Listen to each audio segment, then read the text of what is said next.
Como continuidade ao nosso conceito de cálculo de campo magnético através de cargas em movimento, correntes elétricas, nós vamos hoje aprender uma lei que permite, dado o que nós aprendemos anteriormente, que é o campo gerado por uma carga em movimento, uma carga pontual, né, que a gente chama, calcular de um elemento de corrente, de uma dimensão, de um condutor que tem corrente, mas tem uma dimensão e uma localização e orientação no espaço. A partir disso, eu calculo o campo de qualquer configuração de condutores que carregam corrente elétrica. Então, na aula de hoje, nós vamos ver a chamada lei de Biot-Savart, e eu só quero lembrar que nós falamos de uma forma bastante marcante na aula anterior, que nós não temos monopolos magnéticos. O fato das linhas de campo circularem correntes faz com que elas se fechem sobre elas mesmas e, portanto, elas não têm origem nem fim. Né? Sempre, não importa. Você pode ter um ímã, pode ter uma linha que vai até o infinito, volta sobre si, né? Volta e reconecta com si mesmo. Então, nunca há monopolos e eu vou me concentrar na aula agora na dedução da lei de Biot-Savart. E a lei de Biot-Savart, ela é uma lei simples que permite muita coisa. Então, nós vamos começar imaginando que eu tenho uma corrente elétrica distribuída no espaço.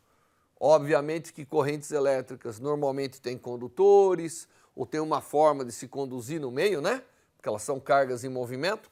E o que nós temos? Nós imaginamos aqui que temos um condutor, ele tem uma área de secção A, e está conduzindo uma corrente I. E, obviamente, ele tem uma geometria. Eu vou tomar uma pequena porção infinitesimal desse condutor, que eu vou chamar de dl vetorial, porque agora o dl é um elemento de linha, né, do condutor e que, portanto, tem orientação. Se eu somar todos os dl's, eu deveria formar o caminho do condutor. Isso deve estar claro para todo mundo, né? Então, qualquer condutor dessa natureza, formando espiras ou formando qualquer configuração, ele pode ser formado por infinitos, uma soma, uma integral de infinitos elementos de caminho dl. Então, o dl para nós vai ser a unidade básica. Se eu souber qual é o campo gerado por esse dl, que é vetorial, a uma posição r do dl, eu posso ir somando todo mundo e calcular qual é o campo final gerado aqui, não importa qual é a geometria, né? Qualquer que seja a geometria, talvez seja difícil somar todos os dl's, mas em princípio eu devo ser capaz. Então, a pergunta é qual é a contribuição de um elemento de condutor conduzindo uma corrente I.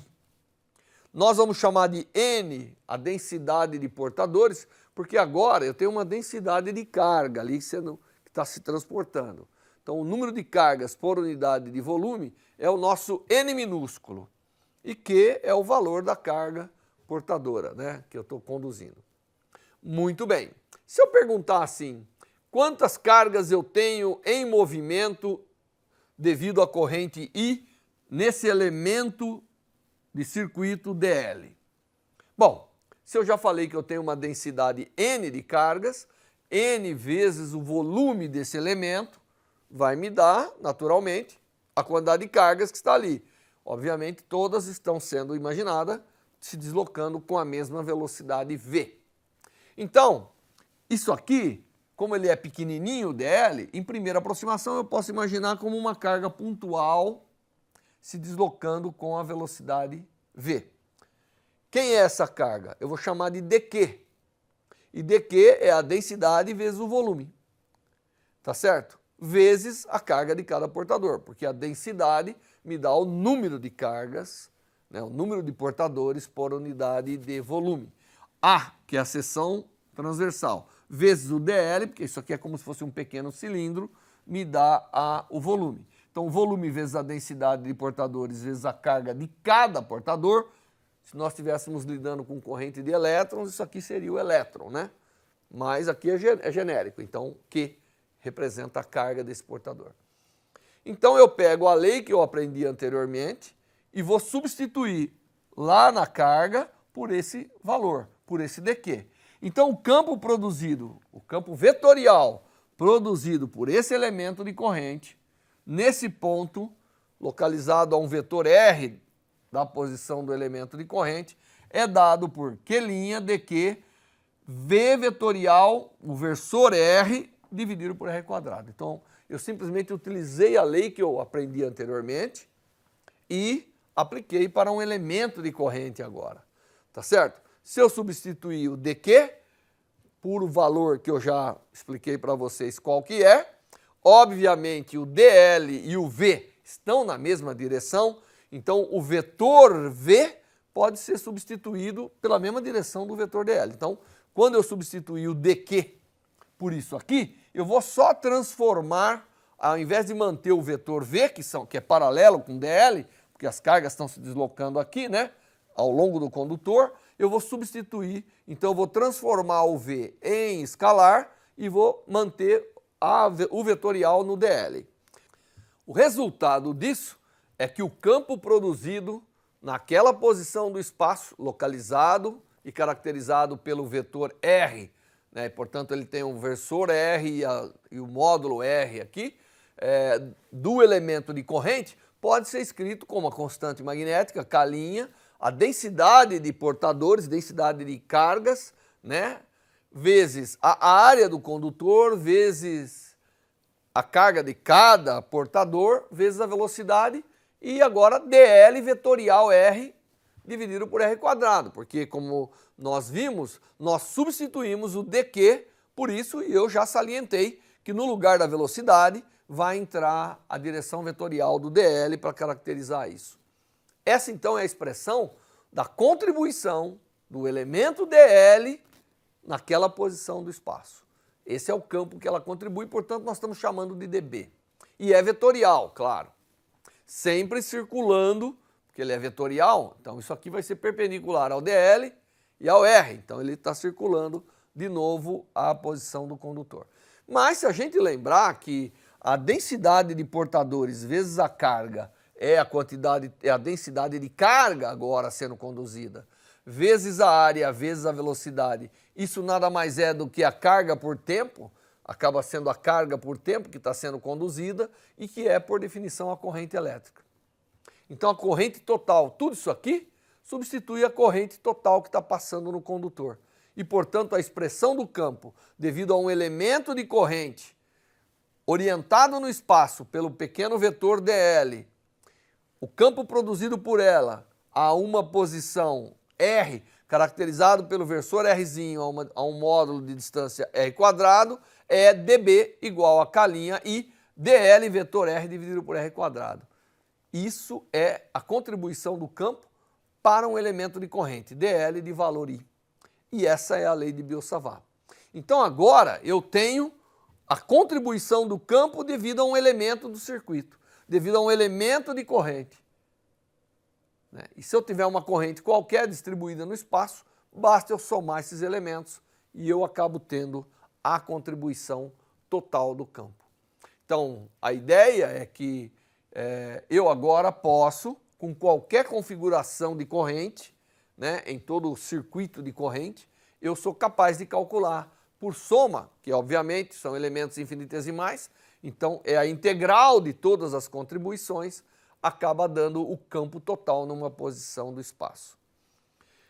O K', ele pode às vezes ser escrito como μ0 dividido por 4π, onde μ0 é a permeabilidade magnética do meio e é a constante magnética, tanto faz de uma forma ou de outra, muitas expressões vão ser expressas em termos de μ, outras em termos de K', isso não deve fazer a diferença na hora de fazer os cálculos. Deixa eu fazer alguns exemplos agora, utilizando a lei de Biot-Savart para calcular o campo. Um deles é um fio infinito de corrente. Imagine que a gente tem um fio infinito de corrente. Ele é infinito, ele nasce lá no menos infinito e vai até o mais infinito. E alguém pergunta qual é o campo a uma posição, a uma distância R do condutor. Não importa, a uma distância R, porque o condutor tem uma simetria cilíndrica, tá certo? nós sabemos já que, como eu tenho corrente aqui no condutor, o campo vai estar saindo aqui do plano do nosso desenho. Então, a contribuição, a corrente total também deve ser assim, porque para qualquer posição que você vá, ele está circulando, o campo total vai estar saindo aqui do plano da figura. Mas eu tenho que calcular agora. Então, eu vou imaginar o meu fio, vou dividir em pequenos elementos infinitesimais de corrente I. Então, eu vou chamar, o fio pode ser formado por pequenas quantidades de x somada de menos infinito a mais infinito. X é a posição desse elemento com relação, né, à posição perpendicular do ponto de interesse. Eu estou interessado no campo nesse ponto, que está a uma distância R do condutor. Então, esse ponto aqui eu chamei de x igual a zero. Isso é irrelevante, eu posso botar a origem do x aonde eu quiser. O processo de cálculo vai ser um pouquinho menos facilitado, mas vai dar tudo igual. Muito bem. Então, devido a esse elemento, eu tenho aqui um dB. Quem é esse dB? Esse dB nessa posição, ele é dado por K' vezes I, vezes o dx, que está na direção x, não é? Vezes o versor R dividido por R quadrado, vetorial. Tá bom? Então, ele é vetorial com...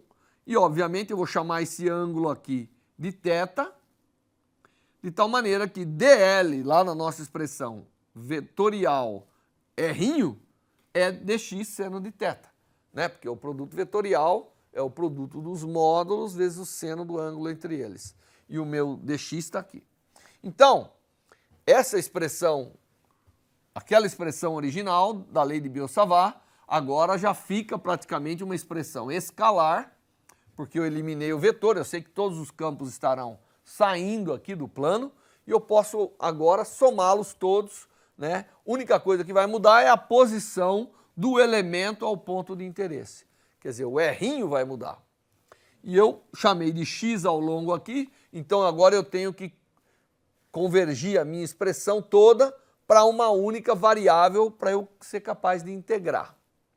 Então o x, lembre-se, o x está relacionado com o ângulo θ através dessa expressão, com R e o θ. Portanto, o R' é R cossecante de θ e o R, então, é R cossecante de θ, desculpa. Então, no lugar do R, eu posso colocar R cossecante de θ e posso tomar a derivada disso para saber qual é a relação entre dx e θ, tá certo? E a resposta é que dx é igual a R cossecante ao quadrado de θ de θ, aplicando as regras de derivadas trigonométricas, tudo isso que nós já aprendemos em situações anteriores. Então, após a simplificação daquela expressão, eu chego à conclusão que o meu dθ, que o meu dB é K'I seno de θ de θ dividido por R. Lembre-se, o θ, para eu cobrir o condutor todo, eu tenho que ir de θ igual a zero até θ igual a π. Não é? Então, quando eu estiver em menos infinito, o θ é zero, porque o ângulo entre o vetor e o elemento de corrente é zero lá no infinito. E quando eu chegar naquela posição, ele é π sobre 2. Não, desculpa, quando for para o infinito, ele vira π. Então, isso aqui é como fazer a integração de menos infinito a mais infinito. É equivalente fazer a integração no θ de 0 a π. E essa integração é uma integração do seno, é trivial, todo mundo sabe que dá menos cosseno de 0 a π. Substituindo o valor, eu tenho que o campo produzido por um condutor infinito, quando eu tiver uma distância R, é 2K'I dividido por R. Tá certo? Então, o valor do campo total nessa posição, devido a toda essa corrente, é 2K'I dividido por R. Então, isso é interessante, porque eu sei que o campo cai à medida que eu me afasto do condutor. E cai com 1 sobre R, e é proporcional à sua corrente. Tá? E para você determinar a direção, tudo isso, normalmente a gente usa a regra da mão direita. Então você tem um condutor, segura ele com o polegar indicando a corrente, você vai ver o campo circulando e, obviamente, essas linhas de campo vão ter que se espaçar cada vez mais porque o campo vai caindo a sua amplitude à medida que você se afasta do condutor e cai com 1 sobre R. Um outro exemplo é nós calcularmos o campo devido a uma espira. Eu vou calcular onde? Eu vou calcular no eixo da espira. Então, eu tenho uma espira, existe uma reta que sai do seu centro e que tem um tamanho Z, a uma posição Z do centro, eu vou calcular o campo. Aqui da mesma maneira, eu vou dividir em elementos, a espira pode ser formada por um elemento de caminho do DL, que eu circulo ao redor de tudo isso, formando o círculo. Então, eu vou pegar o campo devido a esse dB, nessa posição. Agora, o que vai acontecer? Isso aqui vai circular, mas eu vou ter, aqui eu até desenhei, o campo produzido por esse elemento. Por esse elemento, né? Se eu olhar aqui, aqui eu peguei a espira de raio R, eu estou pegando um elementozinho aqui, a corrente está aqui, o campo está circulando ele assim, né? Então, nesse detalhe eu vejo o dB produzido por esse elemento. E à medida que eu vou circulando, esse vetor vai variando junto. Então, o que acontece? Se eu tenho, para essa espira, eu tenho um elemento de corrente aqui e tenho um diametralmente oposto, que vai ter um efeito contrário, porque aqui ele está assim, aqui ele está assim, então o outro campo seria para cá, cancelando as componentes, eu diria aqui, verticais no nosso desenho.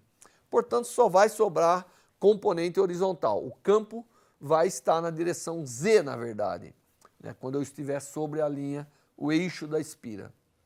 Então, eu já posso pegar o meu dB, que está escrito aqui, porque o dB vai ser dL dividido por essa distância, aqui é Z, aqui é R, então, essa distância aqui ao quadrado, nada mais é do que a soma dessa ao quadrado e do raio ao quadrado, como está desenhado aqui, R ao quadrado é Z ao quadrado mais R ao quadrado. Então, aqui está a expressão da contribuição escalar, né, o valor escalar desse campo. Eu tenho que multiplicar pelo cosseno de alfa, que é para poder cancelar todas as componentes y. Todas as componentes finais vão estar na direção z. Então, quando eu faço isso, normalmente o θ vai permitir, o θ é um elemento que está na espira e varrendo o θ de 0 a 2π, eu cubro todos os elementos da espira, né? E eu tenho que multiplicar por o alfa, como está mostrado aqui, porque eu tenho que calcular as componentes z. Todo o campo vai estar agora, o campo resultante vai ser a soma de todas as componentes z aqui. Então eu tenho que calcular as componentes z, mas todos esses ângulos, né, o alfa está relacionado com as dimensões também r e z. Porque esse alfa aqui, não é? Esse aqui é 90 graus, então esse alfa com esse é 90, mas como esse com esse é 90, então esse aqui é um ângulo alfa também. Então, através disso, eu posso relacionar o cosseno do alfa com o R, né? E o R'inho é, na verdade, a raiz quadrada de R1 quadrado mais Z quadrado. Então, eu tenho essa expressão aqui. Então, eu crio uma expressão para o dBz, tá certo? Em termos da geometria da espira, que é o raio da espira, e da distância que eu estou do centro da espira. E agora, basta eu integrar o dl, que eu poderia expressar em termos de dθ, mas eu sei que a soma de todos os dl's escalarmente vai dar 2πr, então eu já posso fazer a integral diretamente para obter a expressão final do campo produzido por uma espira de corrente. Então tem uma espira que passa uma corrente I é a quantidade de carga por unidade de tempo que circula, e eu estou perguntando qual é o campo a uma posição Z. E esse campo está na direção Z, como nós vimos, a soma vetorial dele, né? Ele está na direção Z, portanto ele é perpendicular ao plano da espira, e tem um valor, que é uma expressão um pouco elaborada, que diz que é 2π K'I R ao quadrado, o raio da espira ao quadrado dividido por isso. Por o R quadrado mais Z quadrado. Tá certo? Quando Z é igual a zero, eu estou no centro da espira. Quando Z, obviamente, esse é o valor máximo do campo, porque se Z não é zero, eu estou sempre dividindo alguma coisa por um valor cada vez maior. Então, à medida que eu me afasto da espira, o campo só cai em amplitude. Veja que eu estou olhando o campo ao longo do eixo da espira só, não estou olhando fora dele, né? Muito bem, então aqui, se Z é zero, eu tenho R quadrado dividido por R ao cubo, eu acabo tendo uma expressão que é o campo no centro da espira, como sendo 2π' aí dividido por R. Tá certo? Esse é o campo no centro da espira. E ele é interessante porque no centro o campo será tão mais intenso quanto menor for a espira, mantendo a mesma corrente. Mas eu posso ir muito longe do centro. Aí quem não é importante no denominador é o R. O Z é muito grande, então esse cara desaparece e aqui aparece um Z ao cubo. E aqui vem uma coisa interessante, porque quando eu vou muito longe da espira, eu obtenho essa expressão, mas πr ao quadrado é a área da espira. E a área da espira vezes a corrente é o que nós definimos como o momento magnético da espira. É como se fosse um dipolo magnético ali, um imãzinho, cujo valor desse ímã é caracterizado pelo momento magnético, pelo total de momento magnético, que eu chamo de μ. Portanto, substituindo πr quadrado I por μ, eu tenho uma expressão do campo em termos desse pequeno dipolo. Então a espira poderia ser vista como um dipolo magnético de valor μ a uma distância e o campo aí cai com 1 sobre a distância ao cubo, que é uma expressão interessante obtida pela lei de Biot-Savart. Então aquela espira toda pode ser representada por um μ, por um dipolo, e a uma distância z o campo cai com μ sobre z ao cubo. Tá certo? Esse é um resultado importante porque às vezes dipolos magnéticos, isso aqui poderia ser um pequeno ímã. Então isso mostra que o campo que eu tenho, a amplitude do campo magnético com a distância de um pequeno ímã, isso aqui é o polo norte, esse é o polo sul do ímã, ele cai com a distância ao cubo. Esse é um resultado importante para você saber. Muito bem. Uma outra coisa que nós vimos é que as linhas de campo da espira, ela na verdade, aqui eu estou desenhando a espira, aqui um setor da espira passando corrente, então na verdade eu estava olhando o campo ao longo do seu eixo, mas as linhas de campo, elas têm configurações diferentes dependendo da posição que eu estou relativo da espira, tá certo? E próximo do condutor, próximo do valor da espira, ela circula, e no eixo ela realmente vai circular passando pelo infinito, né? E nas outras direções elas se curvam e voltam sobre si. E nós aprendemos que todas essas configurações, nós calculamos para duas, pode ser feito de forma conveniente utilizando a lei de Biot-Savart. Então, agora nós temos não só o campo produzido por uma carga em movimento, como temos também o campo produzido por um elemento de corrente, né? E com isso se calcula basicamente quase todos os campos que a gente precisa calcular que serão de interesse nos circuitos elétricos e tudo isso. Na próxima aula nós daremos continuidade ao cálculo de campo, utilizando esses conceitos e introduzindo a lei de Ampère. Até lá!